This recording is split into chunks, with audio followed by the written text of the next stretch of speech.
how can cities be a contributor to the solutions of climate change mitigation, adaptation, rather than just a source of stress? Yeah, I would say this, that most of what cities are doing and can do has to do with the delivery of basic services. Mm-hmm. When cities look at climate change, I don't think most cities, except for the sort of the PR value that they get from it, are thinking to themselves, we want to contribute to reductions in CO2 so that the world doesn't face the problems of climate change and global warming and all that kind of thing. Yes, they are concerned about that, their leadership, if their leadership is enlightened.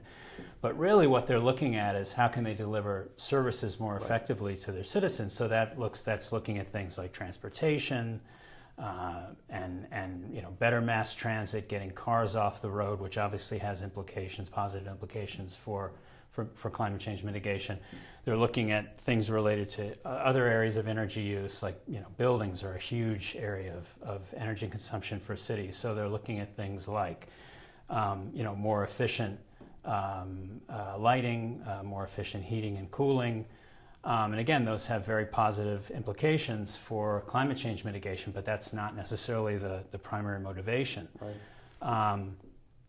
Another area is in the area of solid waste management, which is obviously a big issue for cities, and a huge climate change gas, which is many times more toxic from a climate change perspective than CO2 is methane, and landfills produce massive amounts of methane. So a lot of cities are looking at that specifically. They're looking at reducing methane by putting less organic waste into landfills, more composting and that sort of thing on a large scale, but also methane capture for energy production, which can be put back into use for municipal purposes or even sold to power plants, to utilities. So those are all areas where I think on the mitigation side of the equation, cities can take positive steps that affect their constituencies, meaning their citizens, but also contribute to the greater good, so to speak.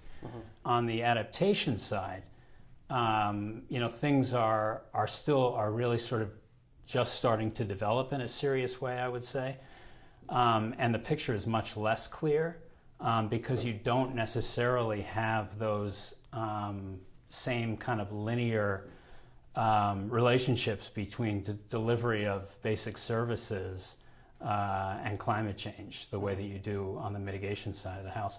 Most cities, whether in the developed world or developing world, but obviously particularly in the developing world, simply don't have the capability to accurately determine what their main vulnerabilities to climate change are, to prioritize those vulnerabilities, and then turn those prioritized vulnerabilities into climate change adaptation action.